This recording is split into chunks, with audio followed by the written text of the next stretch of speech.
Assalamualaikum warahmatullahi wabarakatuh. Catatan Sang Kiai kembali lagi berkaitan dengan prasangka. Jadi prasangka yang baik bagaimana, prasangka yang buruk bagaimana, dan prasangka yang seperti apa yang tidak harus kita lakukan, atau prasangka yang seperti apa yang harus kita hindari. Selanjutnya akan dijelaskan oleh Dr. Buya Ahmad Maskur LCMTHI. Monggo Buya. Bismillahirrahmanirrahim. Allahumma salli ala sayyidina wa maulana Muhammad. Prasangka atau sangkaan itu kan dibagi menjadi 4. Iya. Satu, yang pertama itu wahmun. Wahmun itu praduga. Itu harus dimiliki oleh kita. Assalamatu bituhamah. Jadi keselamatan itu bisa dicapai karena kita mempunyai praduga. Praduga ini kan jangan-jangan itu praduga. Itu kalau dipersentasekan sekitar 25% maksimal. Jadi 0 sampai 25. Nah, setelah itu namanya syakkun, ragu. Ragu itu dari 25% sampai 50. Itu keraguan-raguan yang ada itu selalu ada dalam hati kita. Keraguan-raguan, kita mau sholat, kita mau wudhu, kita mau makan, kita semuanya. Itu pasti ada syakkun. Kemudian yang di atasnya ada dhannun. Dhannu itu sudah masuk alam alam pikiran dan fuad. Jadi sudah digabung antara admin kita yaitu akal digabung dengan fuad yang bernama lubun. Nah, itu sudah menjadi sebuah bukan hanya sekedar menduga, bukan sekedar lagu, tapi sudah menuduh. Itu dhannu. Kalau dipersentasekan 50% sampai 75%. Dan semua yang ada itu dhannun. Termasuk ilmu, semua ilmu itu dhann. Kecuali Al-Quran. Yang yakin itu. Jadi kalau umpama Imam Syafi'i mengatakan bahwa ini najis, itu dhann. Duga atau sangka. Nah, kalau dari 75% sampai 100 itu namanya ilmu, yakin. Iya. Nah, sekarang yang menjadi kutat atau pusaran hukum adalah yang dhann. Kalau praduga ya tidak ada hukumnya. Terus keraguan-raguan juga tidak ada. Kalau sudah dhann maka bisa diproses hukum itu. Baik hukum duniawi maupun hukum akhirat. Iya.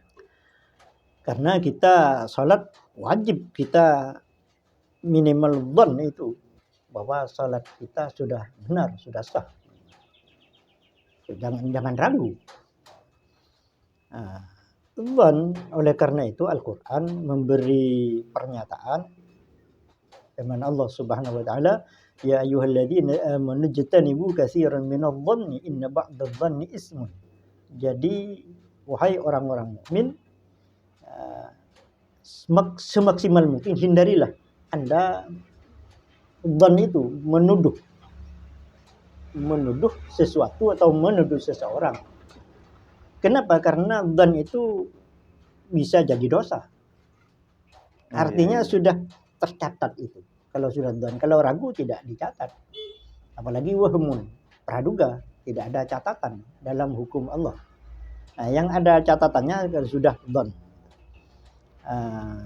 Kemudian oleh Allah disuruh hindari seperti menuduh orang melakukan kemaksiatan. Nah, untuk itu maka jadi kita orang mukmin oleh Allah dan oleh Rasulullah diperintah agar selalu berhusnudzan, berbaik sangka. Kenapa? Supaya dhann kita atau sangkaan kita tidak menjadi ismun, tidak menjadi dosa. Nah, kalau berbaik sangka kepada siapapun, kepada semua makhluk Allah, maka kita terhindar dari dosa itu. Iya, iya, iya, iya. Kalaupun misalkan ini Bu ya, kalaupun si dia itu sudah jelas-jelas melakukan tindakan maksiat misalkan, kita berprasangka begitu. Kita berprasangka bahkan menuduh jelas di mata kita. Apa lebih baik apa masih lebih baik berprasangka yang baik kepada mereka yang sudah berbuat jahat? Sebelum itu, Iya. jadi pertama kita harus berhusnudzon, berbaik sangka kepada Allah. Kata Nabi SAW, la yamutanna ahadukum illa wa huwa yuhsinudzon billah. Jangan sekali-kali Anda mati kecuali dalam keadaan berhusnudzon kepada Allah. Artinya berbaik sangka pada Allah, kita harus tanam terus itu. Selalu berbaik sangka pada Allah. Contohnya, umpama kita melakukan sesuatu, baik itu sesuatu yang sifatnya duniawi, bangun rumah umpama. Bangun rumah, kita anggaran rumahnya 200 juta. Kita hanya memiliki uang 50 juta umpama. Pada saat melaksanakan kita harus berbaik sangka pada Allah. Oh, insya Allah saya tetap diberi rezeki oleh Allah untuk melestarikan atau untuk merampungkan rumah ini. Itu kan berbaik sangka pada Berbaik Allah. sangka, betul ya. Beda umpama berburuk sangka. Wah, uang saya cuma 50 juta. Mana mungkin saya mau menyelesaikan rumah yang taksasi nilainya 200 juta. Itu sudah berburuk sangka pada Allah. Bukan berburuk sangka kepada diri sendiri itu Bu ya. Pada Allah. Artinya sudah menuduh Allah tidak kuasa untuk memberi saya rezeki. Iya, iya, iya, iya Bu ya. Nah itu Iya. yang tidak boleh. Jadi kebiasaan berbaik sangka pada Allah itu kita harus tanam terus itu. Nah, ada hadis Nabi SAW begini, ada seorang, kata Nabi, ada seseorang yang di dunia itu banyak melakukan dosa, banyak melakukan kesalahan. Setelah nanti di akhirat, kata Nabi, diputuskan oleh Allah untuk masuk neraka. Setelah tiba di syafir, di pinggir neraka itu, dia menoleh katanya, menoleh ke belakang. Dengan ya menoleh agak sedih itu. Terus Allah melihat, lima adalah tepat kata Allah. Kenapa masih menoleh itu? Kok masih menoleh itu? Sudah masukkan saja kata Allah kepada malaikat. Terus lelaki itu menjawab, ya Rabb, qad kuntu adzunnu ghaira hada.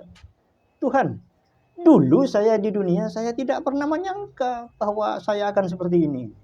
Iya, iya, iya, iya Bu ya. Terus ma dzannuka bi kata Allah. Terus emang sangkaan Anda pada saya apa? Dzanantuka annaka qad tarhamuni.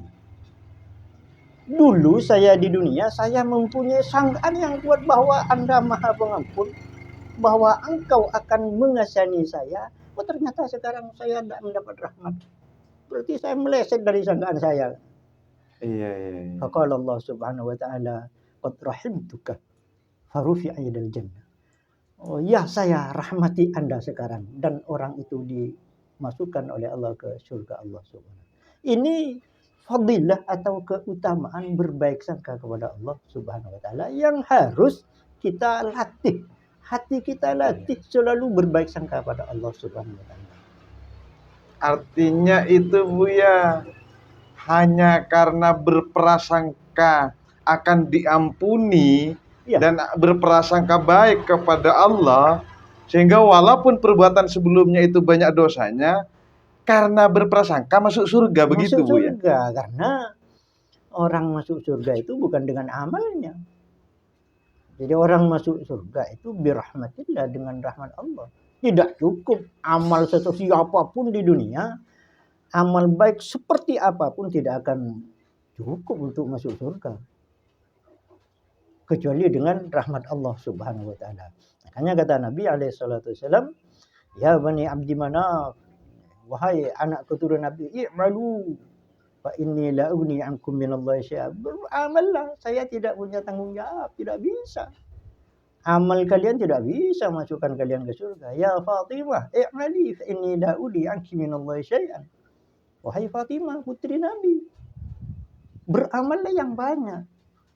Jadi saya tidak mempunyai wewenang untuk memasukkan Anda ke surga. Jadi Allah, semua rahmat Allah Subhanahu wa taala.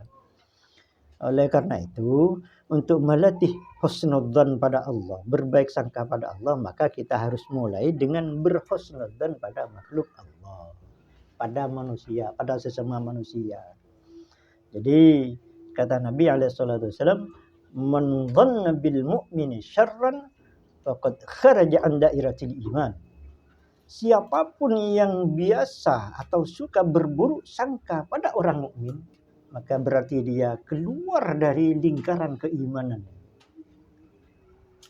Berbaik sangka, kalau dibiasakan berburuk sangka itu, maka kita harus membiasakan atau melatih hati kita berbaik sangka pada orang lain. Contohnya, kalau para ulama dalam kitab-kitab fikih memberi contoh. Umpama kita menemukan seseorang atau orang laki-laki yang jenggotnya berlumuran minuman keras, tua kata dalam kitab, bahasa kitabnya tua, Umar itu. Tidak boleh kita menuduh bahwa dia sudah minum khamr, tidak boleh. Kenapa? Karena kalau sudah menuduh, sudah berburuk sangka. Betul ya. Jadi latihlah diri atau hati kita untuk selalu berbaik sangka atau husnudzan kepada orang lain, baru husnudzan kepada Allah itu akan tercipta, akan tertanam dalam hati kita, sehingga bisa terrealisasi apa yang disabdakan Nabi, la yamutanna ahadukum illa wa huwa yuhsinu dzanna billah. Husnudzan pada Allah itu kita harus bawa mati. Ketika kita mau menghadap Allah dengan dosa yang sangat besar, dengan dosa yang sering kita lakukan, kita berhusnudzan, kita akan mendapat rahmat Allah Subhanahu wa taala. Akan mendapat ampunan begitu ya Bu ya. Allah Maha Pengampun. Kita harus tanam dalam hati kita itu.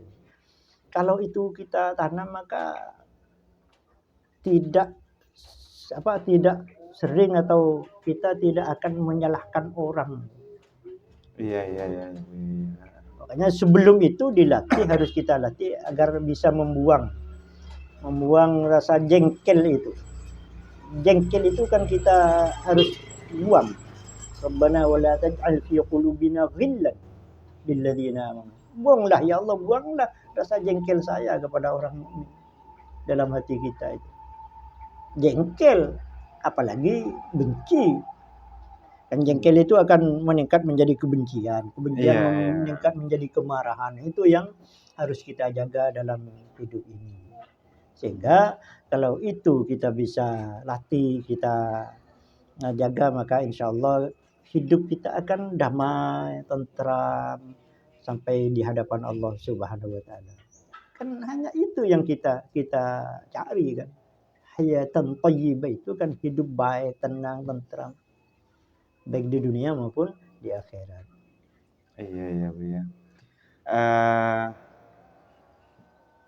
Artinya pemirsa, catatan Sang Kiai di sini mengajak untuk kita semua bagaimana kita menanamkan husnudzon dan membuang jauh-jauh suudzon untuk kita semua lebih baik dan mendapatkan ampunan serta ridha Allah Subhanahu wa taala. Assalamualaikum warahmatullahi wabarakatuh.